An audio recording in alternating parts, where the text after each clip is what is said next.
അതെ, ഇതാണ് അല്ലിയുടെ ആഭരണപ്പെട്ടി. ഇന്ന് ഞാനിത് തുറന്നു നോക്കുകയാണ്. അപ്പോൾ ഇതെന്ന് പറഞ്ഞാൽ വർഷങ്ങൾക്ക് മുമ്പ് 2020 മുമ്പ് ഞാൻ വാങ്ങിച്ചു വെച്ചിരിക്കുന്ന ഒരു ട്രഡീഷണൽ സാധനങ്ങളാണ്. ആക്ച്വലി ഈ പെട്ടിയുടെ ബോക്സ് കണ്ടാൽ തന്നെ അറിയാം, പൂത്തിരിക്കുകയാണ്. ഓക്കെ, എന്തിനാ ഞാനിപ്പോൾ കുറഞ്ഞു.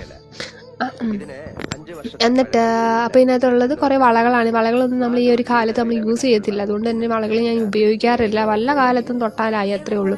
പിന്നെ കമ്മലുകളൊക്കെ ഹെവി കമ്മലുകളാണ്, മാത്രമല്ല ട്രഡീഷണലാണ്, നമുക്ക് ഒക്കേഷൻസിന് മാത്രം യൂസ് ചെയ്യാവുന്നത്. അല്ലാണ്ട് നമുക്ക് ഓഫീസിലോ അല്ലെങ്കിൽ സ്കൂളിലോ കോളേജിലോ ആർക്കും കൊടുത്തുവിടാൻ പറ്റുന്ന സാധനങ്ങളൊക്കെ ഉണ്ടാവും.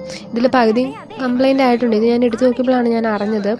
പിന്നെ ഇതിനകത്ത് കുറച്ച് സ്റ്റഡ് കിടപ്പുണ്ടായിരുന്നു കേട്ടോ. അത് ഞാൻ അറിഞ്ഞില്ല ഇതിനകത്ത് ഇങ്ങനെ ഒരു സാധനം ഉണ്ടെന്ന്, കാരണം ഞാൻ നോക്കാറില്ലല്ലോ. ദെൻ ഇതിനകത്ത് കുറേ എല്ലാത്തിനും ഇപ്പം ചിലതിനൊന്നും പെയറില്ല. പിന്നെ നോക്കി കഴിഞ്ഞപ്പോൾ അതിനകത്ത് എൻ്റെ ഒരു ലാപ്ടോപ്പിൻ്റെ കീ കിടക്കുന്നുണ്ട്.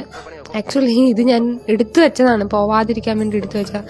അത് ഇതിനകത്താണ് ഞാൻ ഇന്നാണ് അറിയുന്നത്. അത് കഴിഞ്ഞിട്ട് എന്താ ഈ കമ്മലുകൾ, പിന്നെ കുറച്ച് പൈസ കിടക്കുന്നു, ചില്ലറ പൈസ നമ്മൾ ജസ്റ്റ് എടുത്ത് വെക്കില്ല.